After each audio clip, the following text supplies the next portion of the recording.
Good afternoon, friends. Thank you. Thank you for joining us tonight on another episode of Storytime by Unbreakable Enterprises.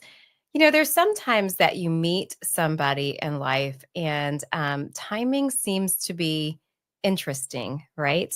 Our guest tonight is somebody that I got to meet right before our first Unbreakable Women's Conference. And it was a beautiful opportunity to meet her. She got to come to the conference. We did some headshots and we even had a beautiful follow up opportunity. However, timing isn't always in our favor or or is it? Are we in control of timing? Do we really know what's happening in life and what do we learn from it?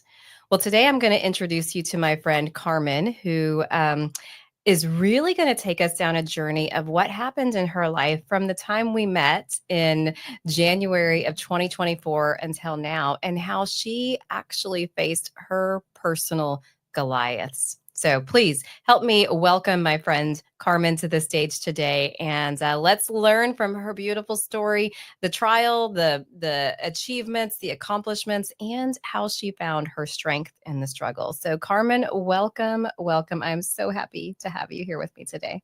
Thank you so much, Teresa. I'm happy to be here. It's truly an honor. I was Okay. I was jumping at the opportunity when you're like, I have one slot left, and I'm like, yes, Yes. I'm called. So Yes. thank you for having me. Oh my gosh, Carmen, you're gonna get to really hear a little bit about her energy, her humor. Oh my gosh, this woman is hilarious. We might see some of that today, we might not, but after we met and after you had to take a step back, or you chose to take a step back with some things in life, I remember you saying, "I want to share my story." And, that's really what story time is all about, an opportunity for us to share the things that we've experienced with the hope that we can provide keys to freedom for somebody else who may be walking into it, maybe walking out of it, or may not even know what's around the corner, like with what happened to you, Carmen. So without further ado, oh my gosh, star of the show, I want to hear from you today. Oh my goodness, star of the show. That's incredible. Thank you for the welcome. It is an incredible timing. It's for me in my faith, it's really God's timing. It's not my timing, right? So when I met you in January 2024, I was destined to do a lot of things, and I'm so happy to see a lot of my friends and colleagues and doing these great things that I was destined to do. But like you said, there was a curveball thrown into the mix, and so really what I would like to share today is how I face the traumas in life that life brings towards us, but also how to have hope with those traumas and how to process them. Obviously, full disclaimer, I'm not a licensed therapist, so seek therapy if you need to, and I do too. I probably need therapy right now, but I think that as we face traumas, especially as business owners and as Christian women and as just people in general, we have to realize that the trauma does not define who we are. Yeah. It is a part of our story, but it does not mean that it doesn't mean that you're branded with that trauma. Right. So, Right. in October of 2023, my grandmother was kidnapped by my disinherited aunt, and I'm still facing all of that litigation, and it's heart-wrenching, it's Right. gut-wrenching, and it takes a toll. And I'm not saying in life I don't have traumas, or that I don't think that everybody has a trauma, whether it's a trauma that's just life on life's terms, or a trauma within you know within a family, within somebody, a stranger has a trauma, like does something traumatic. You're in a car accident, like God forbid, right? Traumatic things happen in our lives. But to me, and what I've learned in the last, year plus, is really how to take that trauma and harness it and really try to hone in on what my purpose is and what I need to learn from that trauma, but how I can also utilize that trauma to make my life not only just functional, but purposeful. Yeah. Yeah. We were talking a few minutes before we jumped in the podcast room about the skills that you have been equipped with throughout your career that have really empowered you as you started facing this trauma head on. And I would love to explore that a little bit with you because the title of today is give me strength like David when I'm facing my Goliaths. Well, David's strength was within him because of his faith in the Lord, but also because he had already been prepared to face Goliath. He had already wrestled with things in life. He had already built up some skills in him that gave him the faith and the confidence. And as I look at the career choice that you have and how you serve people and, the knowledge you've built up in your business over the last several years, how that has really equipped you and we talk sometimes the equipping is sometimes is a blessing and a curse, right? Because we're like, I know too much for this to have my sanity attached to it, right? But at the same time, it was a tool that you had that not everybody has access to. And as you start thinking about, okay, what could my purpose from this pain look like in this case? So would you like to share or expand on that a little bit? Yeah, so I think a lot of our experience has to play to tie into the way that we experience life, right? So, I can tell you that as a child I was abused. That's a sad story, but it's true. I was physically abused as a child, and I was uprooted from my mother's house and taken to my father. And I'm a twin, and fraternal twin, and we were taken to Texas from California, but we were in the court system in California for a very long time. So we were planted here in Texas at age 10, and having to navigate life. My dad got remarried, and then I had a stepsister, so it was just like thrown into the thralls, of life. And then navigating my teenage years, my dad's mom passes away. She was the matriarch of our family. And I had to feel like I was the strong one. I had to feel like I was the David in my family because my family didn't take on that role of protector. So it's given me the tools over the years for me to have these experiences and these traumas, unfortunately, but also to know that I've done the work with professionals to get me to, have these tools that, one person would say you're a victim. I say I'm a survivor. Right. And so the tools that I've been given, I can tell you all the traumas that I've experienced in life, but I don't want the traumas in my life. For me, I don't think that all of the traumas in my life are specifically what makes me who I am. I think that the trauma in my life gives me hope and purpose and some sort of meaning behind my life. And what that for me means is as you alluded to, is that, I'm a family law paralegal. I'm in family law I'm a mediator, and I try to be creative with my clients who are attorneys in family law, right? I try to be creative with my clients in mediation who are mostly pro se parties, self-represented parties getting a divorce or going through a modification. And so, it's the hard times that they experience, but I can sit there and say, look, I've been through 6 modifications, 2 divorces with 1 child. Right. I've spent the equivalency of a Harvard education on legal fees. Wow. But for me, the hope shot is like, my son's okay. I'm okay. I have a roof over my head. I'm grateful. I'm blessed. But I experienced all of that pain, and it's not light. Like, I can't say that when you're in the thralls of pain that you can actually see the outcome of what's going to happen after you're outside of that pain. But I can also say that unless you acknowledge the pain and basically, hit it with a rock, essentially, you're not going to get to the other side of that pain. And so for me, when my grandmother was kidnapped, I didn't know what to do.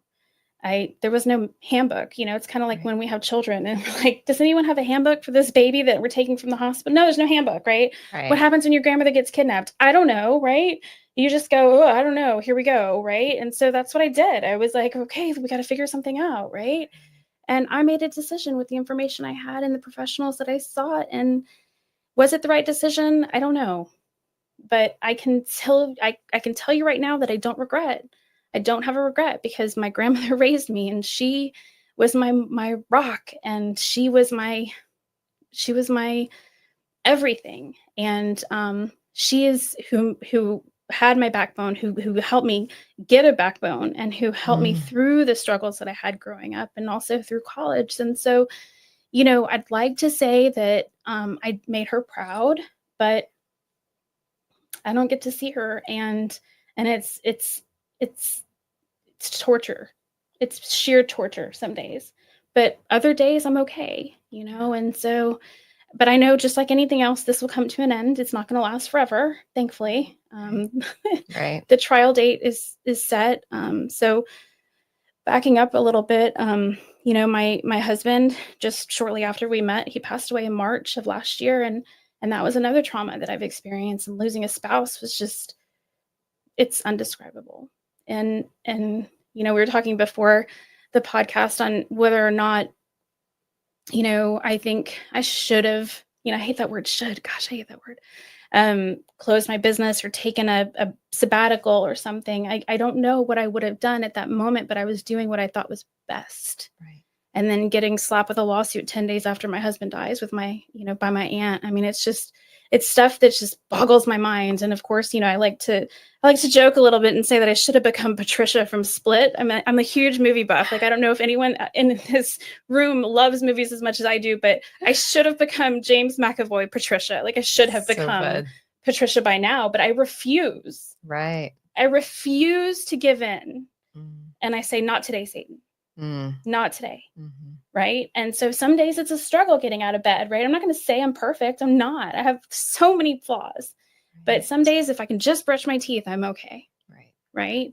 But it's, what you do with it. And so I lost my purpose when Russell died, and it was hard. I was like, is this the path I need to take? Should I do something else? Right. Could I do something else? Do I just escape to Fiji and just, live on, what is it, a yurt? Is it what it's called? I don't know. But it sounds like low stress. I don't know. It's just called like a hut. It's like a hut, but I think there's actually a thing called a yurt. Don't quote me on that, but okay, maybe. Yeah. I don't know. But do you just go like tribal? Yeah. Right? Yeah. You're like, nobody knows my name in Fiji. Sure. I'm not Carmen Kyle, mediator. I'm not Carmen Kyle, family law paralegal. They're like, you're Carmen Kyle, and not hopefully is what a bikini looks like, right? And so, just kidding. But I mean, it's like, what do you do? What do you do with that, right? Do you run away? You probably have every right to. Here's one thing, just to kind of unpack that a lot, because that was a lot, right? And you think about this journey from October of 23 to March of 24 to running a business. And obviously, I know there's been struggles, all of us have, if you run a business, there's struggles in business as well. So there's, no immunity from that. And even if you're just a solopreneur, but, you think about it. And I think one of the biggest things that we all learn through any kind of situation like that is that quote that says, do the best you can with what you have, where you're at. And then when you know better, if there is better, do better. Right. We can't always assume that we're going to know better, because maybe that really was the absolute best possible solution and situation. But whatever it is, you honored yourself in that moment. However you respond, you honored yourself, you honored your feelings, you allowed yourself to feel. And I think that becomes a challenge for a lot of high achieving, driven people, is to just like be still and to say, I'm going to be okay not being okay right now. Right. I'm going to sit in this emotion right now, whatever it looks like. If it means I'm going to go to a comedy club and do something fun, or if it means I'm going to eat bonbons, or if, whatever it means, honoring yourself in that, Carmen. And that's one thing that I've always admired about your journey, is just seeing you be you and what strength that gives other people. That's a huge deal. You're so welcome. I mean, talk about bonbons. I used to like joke and say that I'm going to not do anything and eat bonbons and sit on the couch and do nothing. Poor bonbons. They get such a bad rep. Are they still around? Yes. Can we get some bonbons? Can we make here? some right now? Yeah, Chocolate, peanut butter. And then also just talking about a comedy club, I signed up for stand-up comedy and I wasn't selected. And I was like, whatever, it's, fate. Not really. It was just like, going down a list, and I never really signed up again, but I need to. You do. I just kept going down my bucket list of things. And, I ran away for a little bit to just figure out like how I was going to be okay after Russell died. And I experienced life. Like I lived life. And I cried through the whole thing. I mean, I really did. But I mean, I would have never skydove. I think I went skydiving, right? I would never have done that ever. Wow. I mean, that was pure insanity, right? Sure. Like strapping yourself to another human being and them saying, "Are you okay? Are you ready to go?" And I'm like, and they're like, "We're going," and then if you've never been, I'm not going to spoil the landing for you, but I said, just throw me out. Hopefully the parachute opens. But if it doesn't, you're going first. Wow. But it's really just like, how am I not going to face plant into the dirt? Am I going to have all my teeth when I get off of this situation? I don't know, right? Or getting my nose pierced before Kevin Hart. Is that life? Yeah, it's life. Yeah. But I mean, when you're up in the air and you've got, the sky, the plane, the little tiny plane, and the door flies open, and you're like, I guess I'm going. Here it is. You just say, you know what? Just kidding. No. I'm like, let's go. Yeah. Oh my gosh. And it was incredible. And I was ready to go again. Would I go every week? Probably not. Would I become a flight instructor? No, not like I'm not built for tandem jumping. That's funny. But I pierced my nose right before Kevin Hart concert or show, right? Like in Houston. Like, who does that? Something just out of the blue. And that could be traumatic for most people because, it was just definitely, there's a lot of blood involved, but I was like, wow, I had no idea. But it was something that I wanted and to do and experience. And so it gave me a different way of living. And so I go through each day and I say, what's next? How am I going to do? What am I going to change? Like, I have this obviously type A personality and I want to change the world, but sometimes sitting in the feelings is what I need to do. Right. And when I came home and sat in the feelings and realized that I wasn't married, I was widowed, realized that I had to check that widow box when we check our boxes of married, single, widow. Realized that I had no one next to me at night, to comfort me when I'm, screaming from a night terror. It changes you. And so that in and of itself is just kind of, it's hard to sit in the feelings, especially when you just want to, make it not so that happened. Right. But I think I remember telling you, just segueing, did I ever tell you that we got a puppy the day before Russell died? Did I ever tell you that? No. I think I remember seeing pictures of the puppy on Facebook, but I didn't know timing or any of that. Yeah, so I decided to surprise him with a puppy. Wow. Yeah, I don't think surprising anyone with a dog or a cat, even a fish, is a good idea. Have you? Okay, yeah, I don't know. It's yeah. So I come home with this puppy and Russell's like, gosh, Carmen, really? We're not going to keep this dog. Like, seriously? I was like, yeah, we're going to keep the dog. I got her from a rescue. She's a Pomeranian mix. She's cute, right? And so he was upset. And I was like, man, okay, I'll return her tomorrow. It's fine. And an hour later, he comes and he goes, we're going to keep her. She needs a good home. And we're going to keep her. And I said, well, this dog cannot be named Paris. It's no. Right. And so he goes, I said, well, what do you recommend? What do you think, Russell? And he goes, Lucifer. Oh, like Lucy hyphen fur. That's so funny. And I was like, okay. And so we named her Lucy hyphen fur. So we named her Lucifer. Right. And so she's lived up every single day of her life to that nickname or that name. And she's part of my purpose for getting up in the morning, because at 6 Wow. a.m. she stares at me and she barks, give me my breakfast. Wow. And I'm Wow. like, go back to bed. Yeah. Yeah. So you And needed Lucy for I did. And Yeah. I'd asked my in-laws if she could be rehomed, and they said, not on your life. And I was like, okay, I guess I'm keeping her, you Mm, know, but I mean, it was probably what I needed at the time, was some encouragement to mm, get up, take him outside, mhm, feed, you know, how, like, mhm. care for Yeah. in a minimal way. Right. But, you know, sometimes when we're struggling, we don't know what we need. But I think that asking for help is definitely one of my hope. So, like, one of my solutions to experiencing trauma is asking for help, hiring help. If you have the resources, you know, barter, do Sure. whatever you can to not struggle on your own. Right. There's a lot of resources for different things in different ways. And people, for the most part, that I've met are really giving and want to help. But sometimes we just don't know how. Absolutely. I think that's really the big thing is we've put up these walls around us for self-preservation, to really not show that we don't have it all together. Because maybe something in us doesn't want to admit that we don't have it all together, and that's really a hard thing to do. We in our house, like, I had to come to a place of realizing I can't carry one more thing. I mean, that's really where Unbreakable came from. Now, everybody's traumatic situations are different. And it's, I think, in the grand scheme of things, it's related to the load that you were designed to carry and the way you were supposed to help somebody else. I don't believe that God is up there saying, you get this and you get, like, I don't believe that.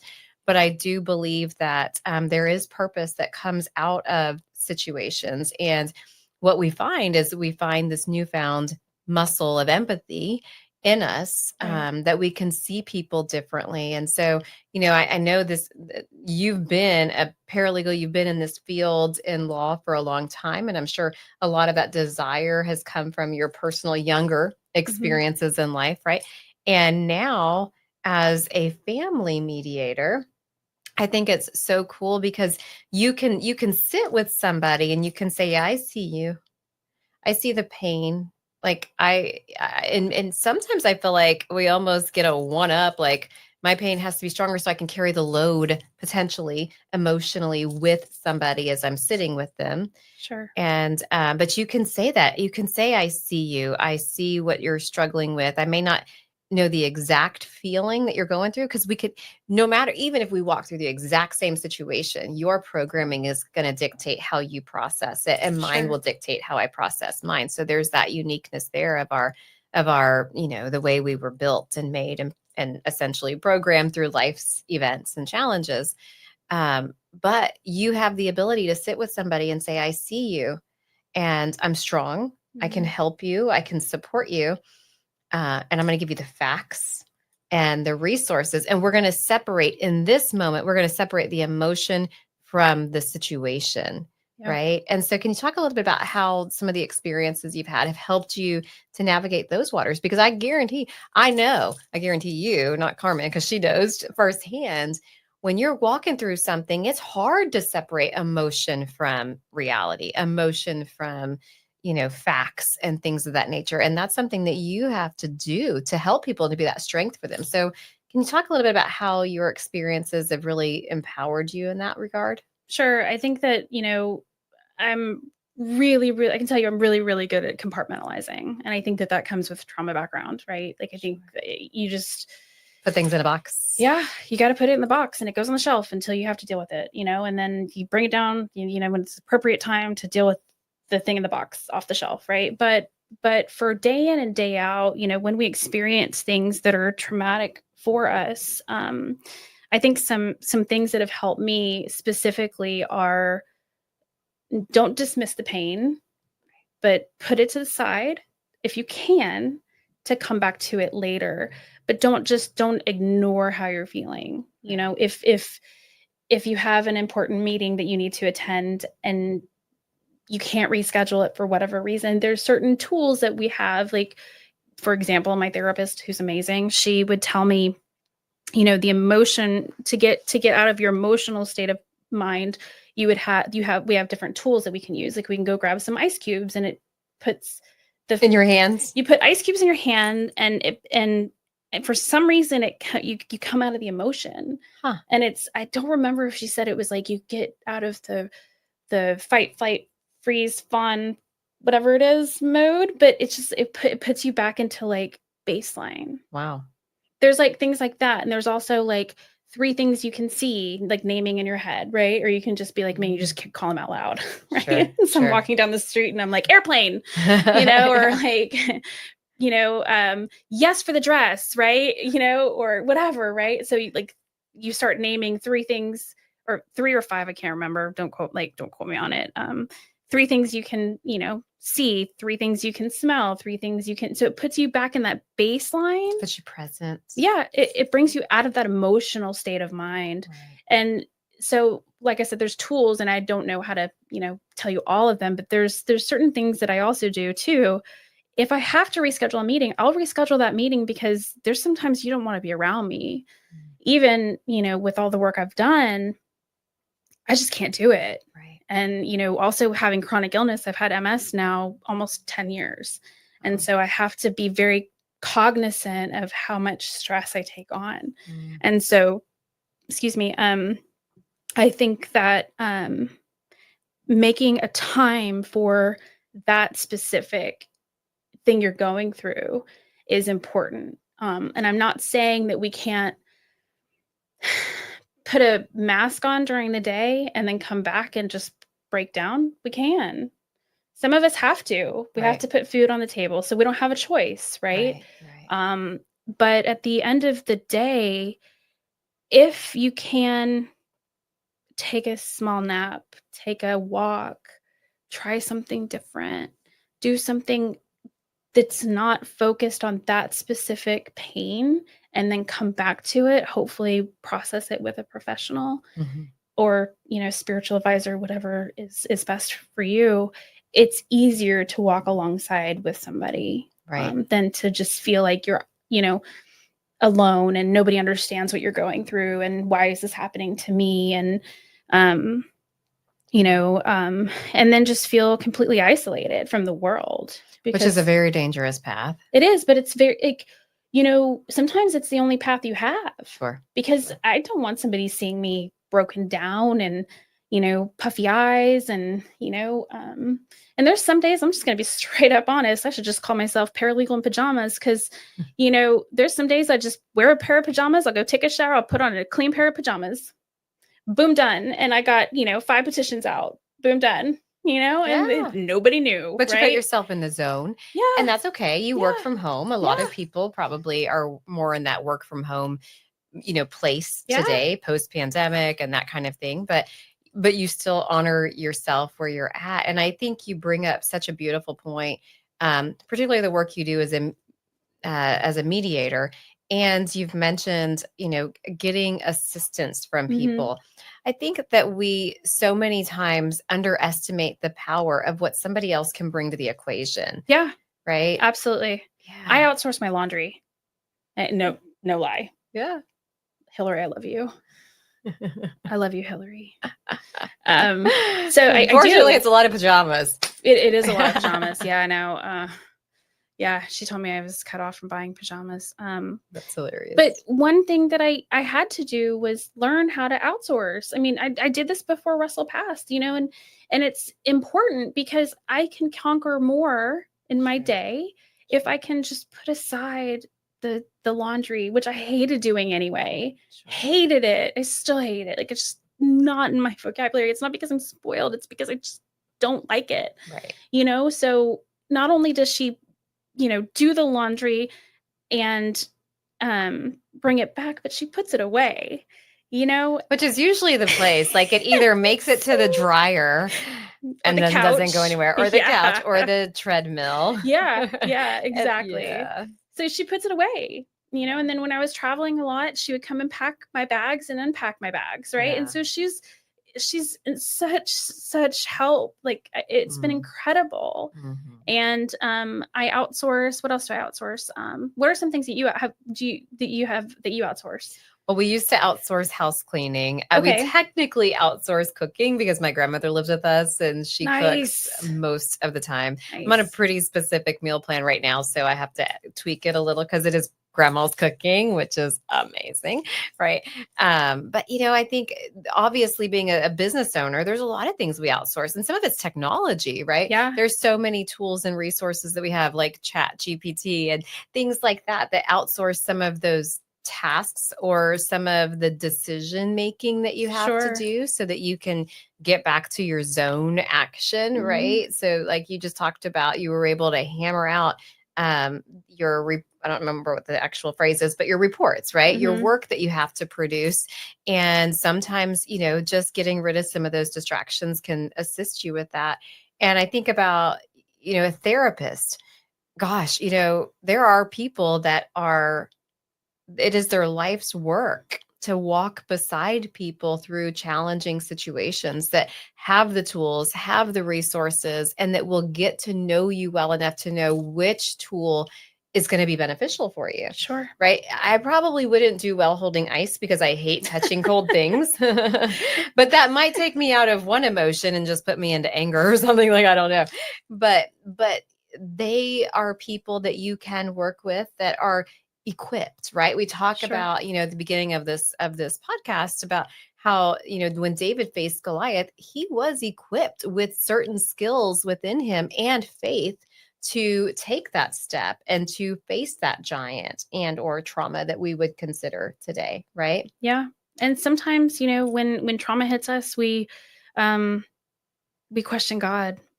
We question big time. I did. I questioned God big time, and I even have believe tattooed on my wrist, and I had that since I was 33. So 10 years later, I'm still looking at it. But I questioned. I was like, really.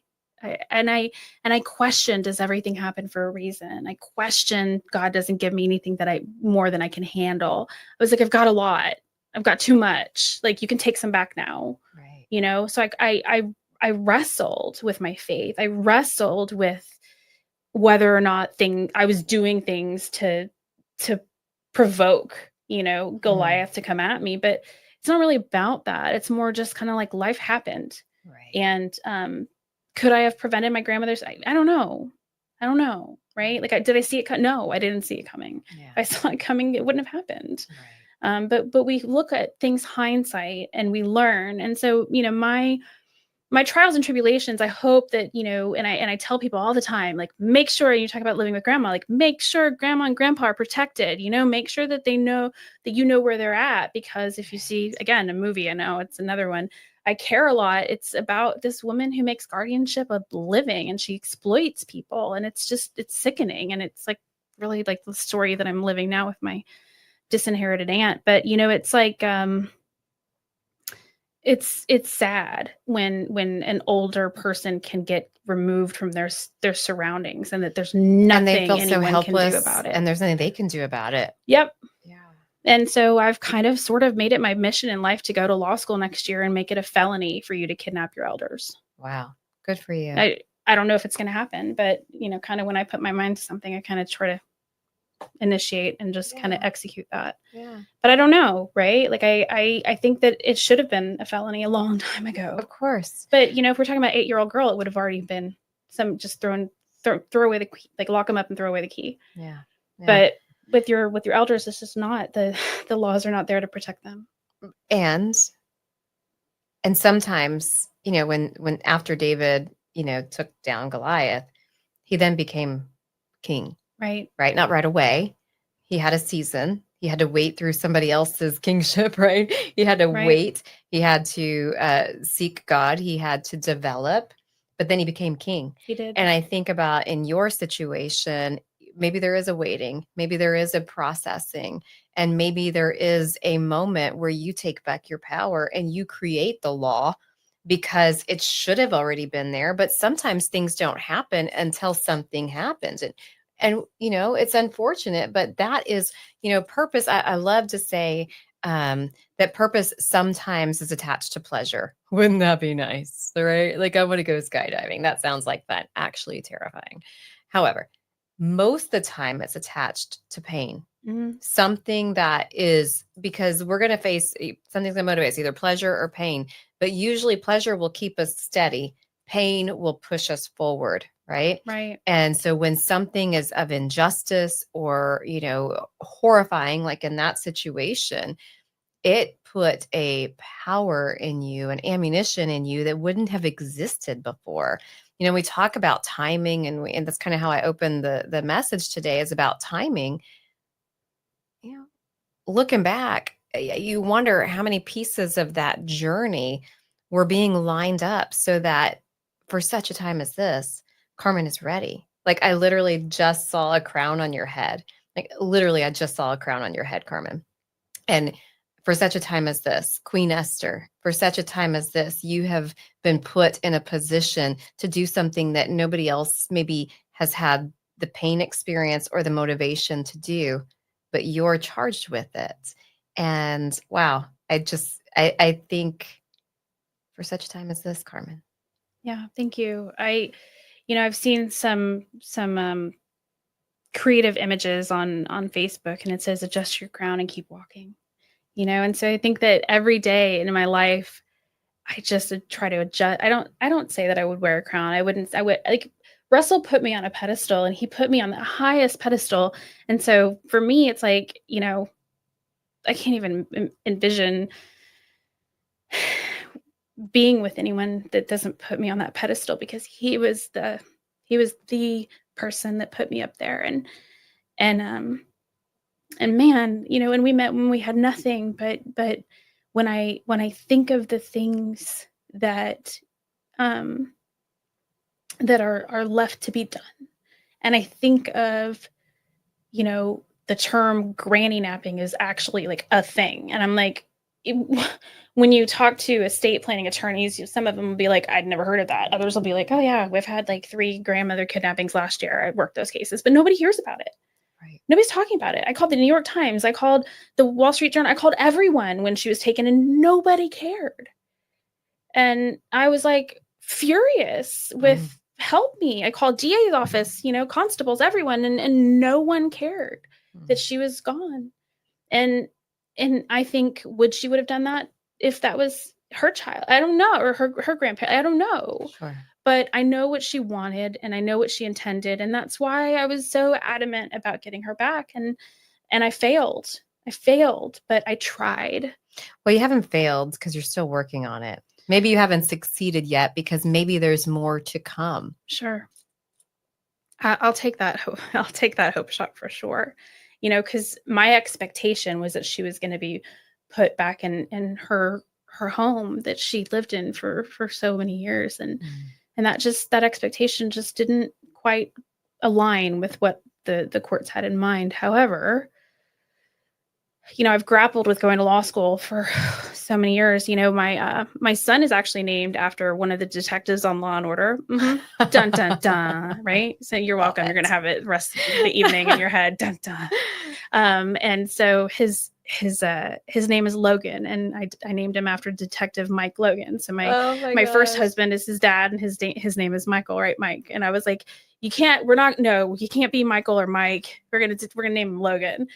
And he was like, all right. And then so everybody thinks he's Wolverine. I'm like, he's still cool. That's fine, whatever. But Wolverine's I love pretty him. Cool. Yeah, it's true. But yeah. And then I found out there were girls named Logan too. I was like, oh no, here we are. But whatever, right? So 15-year-old son who's the spitting image of me in a male form at 15 is hilarious, because my ex-husband is blonde hair, blue eyed, and but anyway, he's a good kid, So but I've wanted to go to law school ever since I was a kid. I always wanted to be an attorney. And over the years, I'm like, oh no, this crisis happened or this trauma happened, and just, diverted me into different kind of different paths. But this year I'm going to be board certified in family law, and I've committed to doing that. And next year I'll be taking the LSAT and applying for law school. Yeah. And it's going to happen, because I know it will, because I'll make it happen. And I'm going to crawl my way to a law school that will accept me with all of the baggage that I have and all of the trials and tribulations that I've been through. But which will make you a powerful student and a powerful alumni. You think about the wisdom comes from experience, right? And with that, you can serve a lot of people until we've established that muscle of empathy, until we've established those experiences in life. We can guess things, we can wish things, we can look outward as much as we want. Sure. But power comes from experience and application of what you've learned. And Carmen, I think that I'm sure they're all watching right now and they're saying, first dibs right here, right? But the truth is this, whoever gets you in their school is going to be blessed because you're going to bring an energy that they've probably never seen before. Thank you. Yeah, and it's a challenge, being an older woman and thinking, oh man, Girl, you're not old. I'm not these 20-year-olds, and oh man, I don't have one of those, what is it called? Oh man, what is it? Like the memory that Spencer Reed has from Criminal Minds, like the photographic. Yeah. What is it? Oh man, it's gonna come to me. Okay, hold on. Photographic memory. Yeah. Eidetic. Oh. Eidetic memory. Okay. It's a thing, apparently. Okay. Where they can literally read, and memorize what page it's on and all the things. And I'm like, what? That was not me in school. That's interesting. Yeah. So we just kind of have to, for me, I say, okay, I'm still going to do it, but I'm going to do it my way. And I might have to take a little bit of extra time to study or a little bit of extra time to learn, like have a learning curve, but I'm going to get through it. And I think that that's really what life is all about. And we talk about, the ins and outs and trials and tribulations, especially, for business. But I met a woman at Texas Women in Business recently, and she's the SCORE mentor director of the Austin area. Shannon. Yeah. Yeah. It's a small world. Dang, it's so small. And I'm very proud of myself for not cursing because French is my first language during this entire podcast. So, Holy Spirit loves me here today. But Shannon encouraged me to apply to become a SCORE mentor. So she's actually my mentor. And once I finish the training and finish watching her and going through the sessions with her, I'm approved as a SCORE mentor. So to me, giving back SCORE is how I started my first business, but giving back to the community is huge, and giving my time is big. And, there are some cases that I work pro bono with some of my attorney clients because I have a feeling like I have a desire to do right. But, it depends on a lot of things. But I do believe that giving our experience, strength, and hope helps others, hopefully. But I also want to encourage people that it's not all sadness and pain and agony. It's also joy and tears of joy that come from pain. Yeah, absolutely. I think I was just reminded of the scripture in Ecclesiastes that for everything there is a season and a time and a purpose for everything under heaven. And when we walk through things and we realize that for everything there is a season and a time and a purpose, right? That we can look at the situations and say that was a season. But with every season that passes, we receive something out of it. We've received hope. We've received wisdom. We've received knowledge. We've received, I am never doing that again.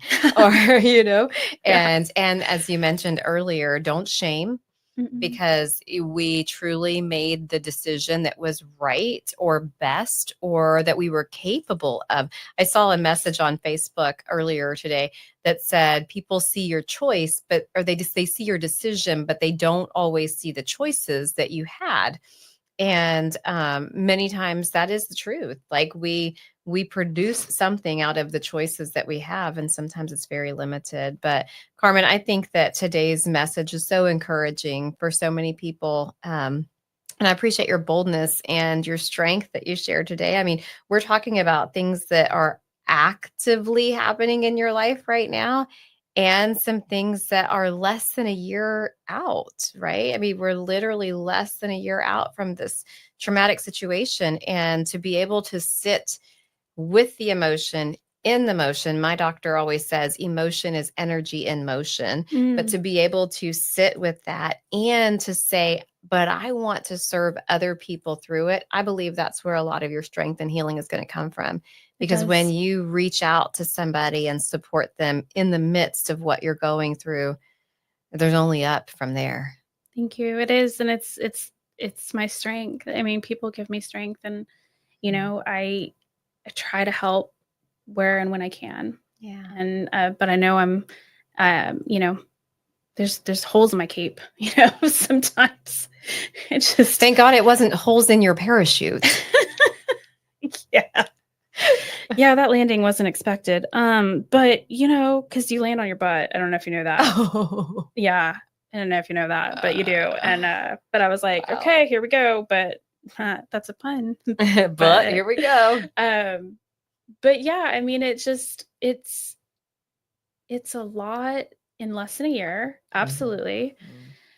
And I hope to be spending the memorial of my husband's passing with my in-laws. My in-laws and I are so close, and I'm grateful. Like his parents and his sister and my niece and nephews are so close, and we were all so close. And they took myself and my son in as soon as we were outed by his sister.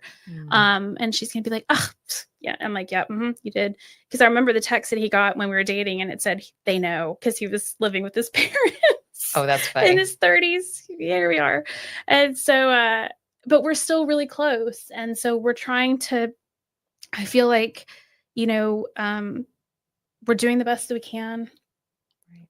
I have my headstone on, at my gravestone is on his. And we had a thing where we were, you know, we're Star Wars fans, and he was Hans and I was Leia. And so on the headstone, it says, I love you, I know. And so that's where I will be, you know. And I also told my in-laws, don't expect me to ever change my last name from Kyle. You know, like I like my maiden name, you know, rest in peace, Dad. I love you. But don't expect, I've earned this seat. Yeah.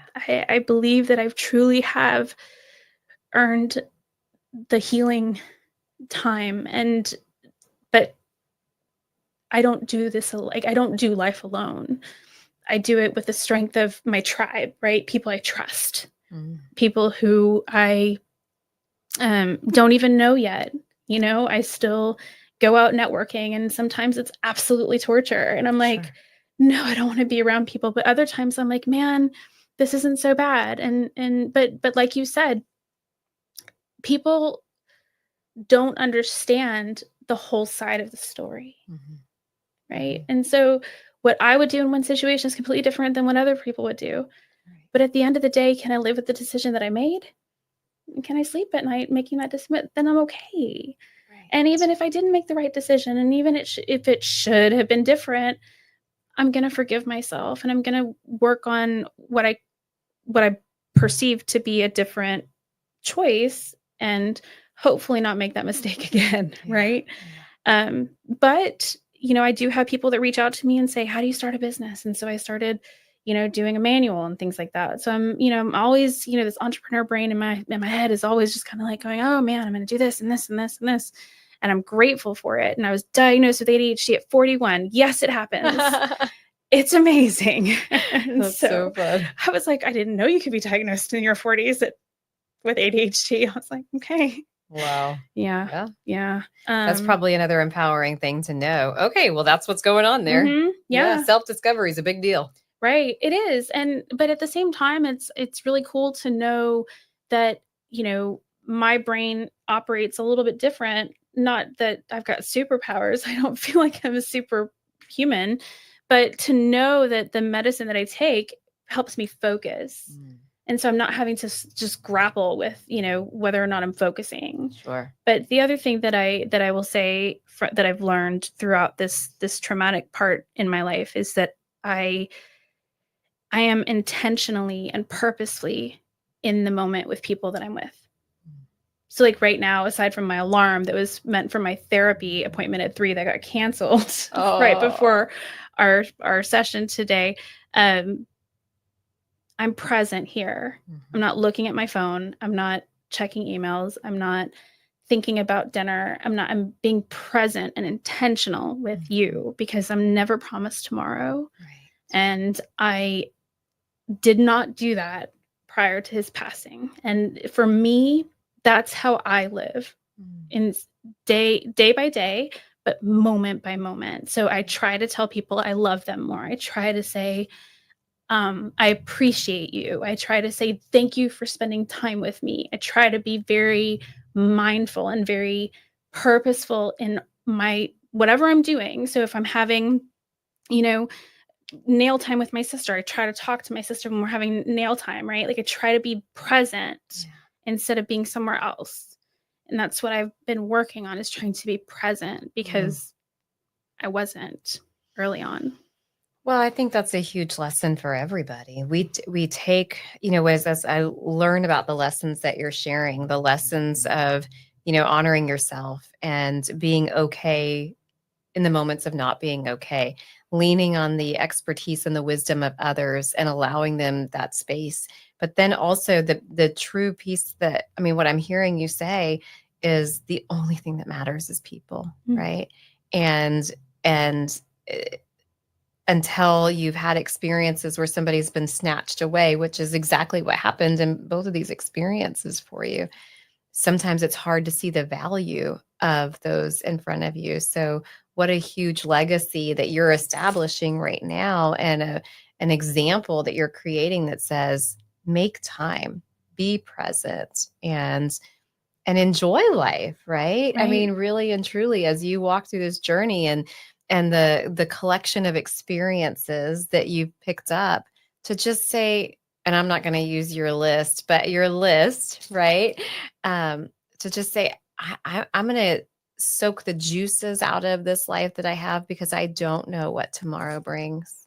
Yeah, and so cliche, but I would like to say that, take the trip, buy the shoes, eat the cake. It's that whole, simple phrase. Yeah. It's like, oh, I can't take the trip. I don't have the money. And it's like, okay, well, how can you possibly solve that? Can you maybe put $5 a week away? Like things like that. Like, how can we solve these instead of being like, I can't because. Sure. It's more for me, it's like I can this way. This is how. Yeah. But things don't always work that way, and we don't always get the chance to just take a vacation whenever.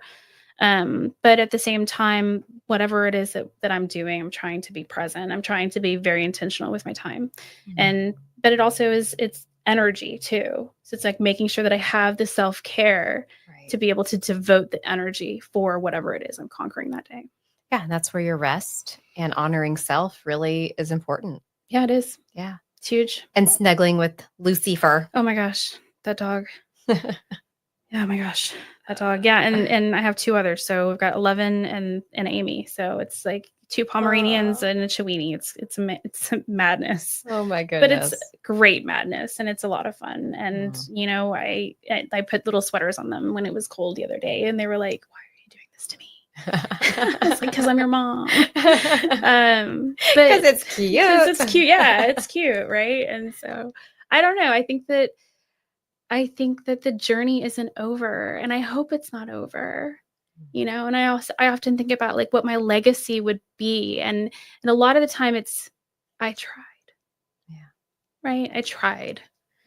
Or something to that effect. And I'm grateful to people who tell me that I've inspired them or encouraged them to do something that they never thought they would do. Because to me, I'm like, I just was having a conversation. But I truly believe in people. I do. Yeah.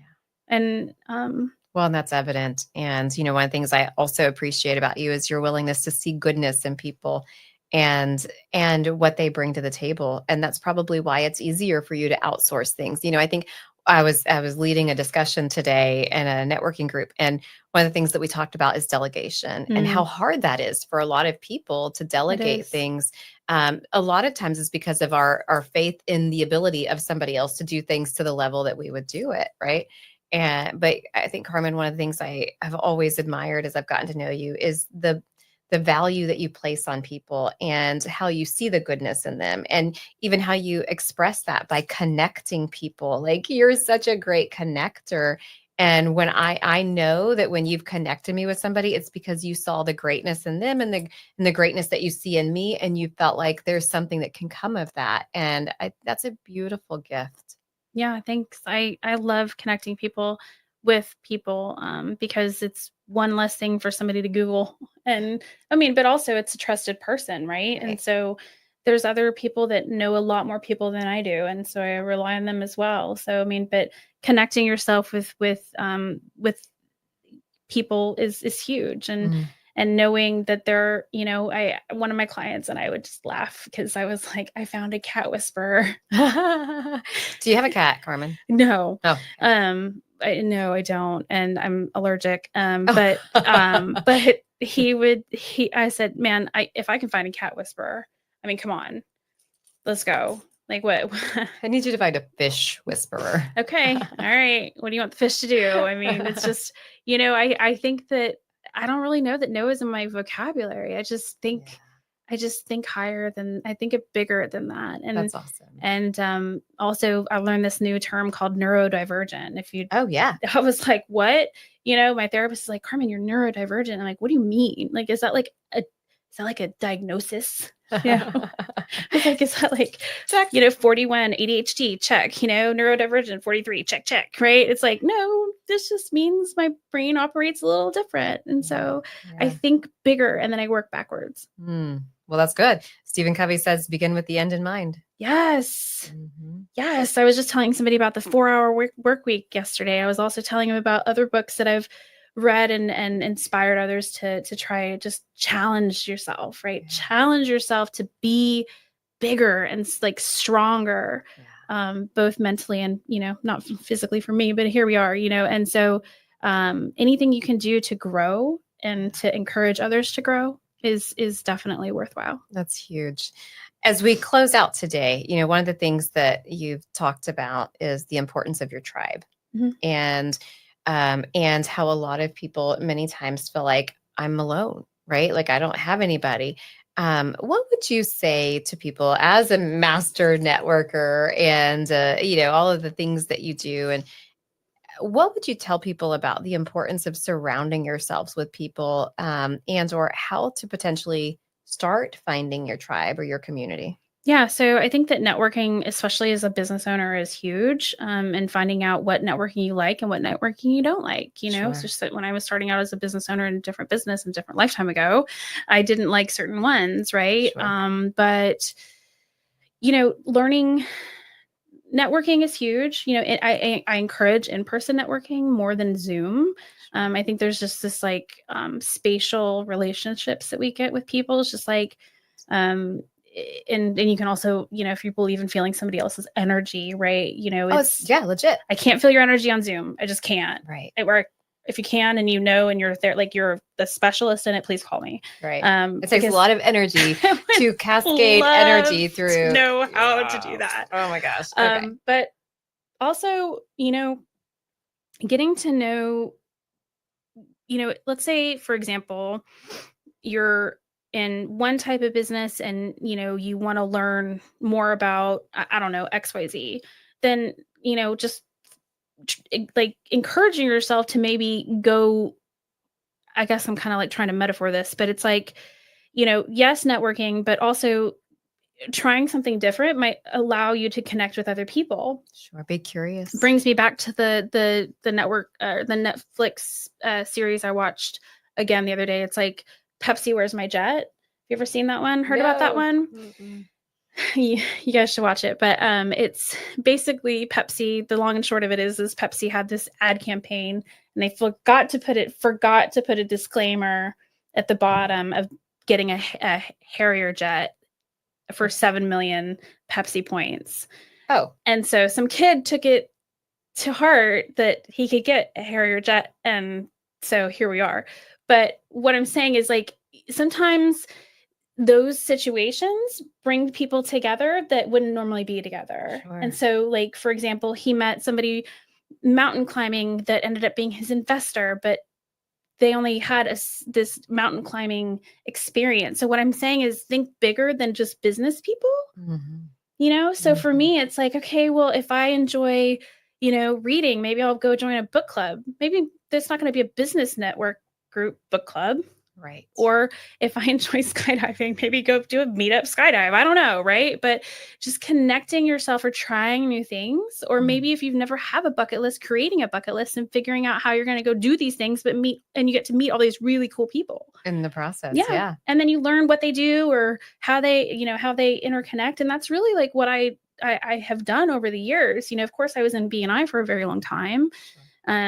But very long time being like a year, I think it was, but with my other business, but I did like 500 101s in a year. Wow. That was a lot of talking. Yeah. Even for the hours, half an hour and you half an hour them. Right. But it created an opportunity for my business, right? So I networked, but it also got me to learn how to connect people. Absolutely. Again, seeing that gem in others. And, whether it's business, because we have a lot of business owners that watch because we have Unbreakable Business, or if it is a church community, or, if you just go into, obviously there's support groups for all kinds of things, probably support groups for ex-fish whisperers who are now cat whisperers, something along those lines. Yeah. But, there is plenty of opportunity to connect with people. But I think one of the things that I would even expand on a little bit is be curious. Yeah. And with curiosity comes an opportunity to see things from a new lens. You never know who you're going to run into. When I was on a plane from Austin to Nashville, I ran into Governor Perry. How fun. I was like, huh? He was across the way and I didn't even know it was him. And he looked completely different. And I was like, would you mind terribly doing a selfie with me? And he did. And the selfie was amazing because he did it, and I'll send you the picture, but he did it like he pointed at me, like he knew me.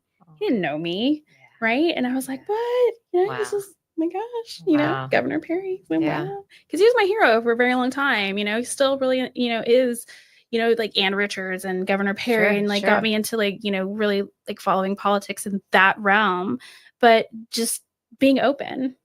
I would have never had the courage to ask Governor Perry to take a picture. Never. But people who know me will be like, step aside, I'll be right back, But sometimes I don't have that courage. Sure. There's some days that I'm just really off and I'm like, not today, And so just like any, comedian who's like, tell me a joke. And you're like, not today. You can't always be on. Sure. Because it's tiring. Right. It's tiring being on. But when you're on, you can be on. And then you just recover and recoup and gain strength, either with people or away from people or both. Sure. And, but we all need a recharge. Absolutely. Yeah, recharge is huge, but also, connection is huge too. I love it. Sure. Wow. Well, Carmen, thank you for all of your pearls of wisdom and what you shared today. I know that people are going to watch this and they're going to be blessed by just the strength that you carry, but also by the attitude that you have that just says, I've gone through this. It sucked. Like it's still sucking, right? But I'm going to help people. I'm going to serve people. And by golly, I'm going to do something that I've always wanted to do, but now I have the energy and the desire and the passion to do it. And I'm going to make a difference in the world. So I plan on celebrating. I don't know how much time it takes, but let's say in 3 years from now, we're going to be going to your graduation, whatever that looks like, wherever that becomes. And it'll be a joy to watch. So thank you for your time and your energy today and your desire to share. Yeah. Thank you for having me. I appreciate it. You're welcome. Well, friends, thank you for joining us today on Storytime. And thank you for being willing to be curious about what somebody else's journey may look like. And I pray and hope that as you reflect on what you heard from Carmen today or anyone in our Storytime series, that you'll look at your life from a different lens potentially. And maybe you'll have the courage to come on and share your story with us and inspire somebody with your greatness and your strength. Or maybe you'll be curious about how you can employ some of the strength that Carmen shared into your own life and find purpose from potentially the pain. So thank you for joining us. God bless you, friends. And until next time, continue your unbreakable life journey.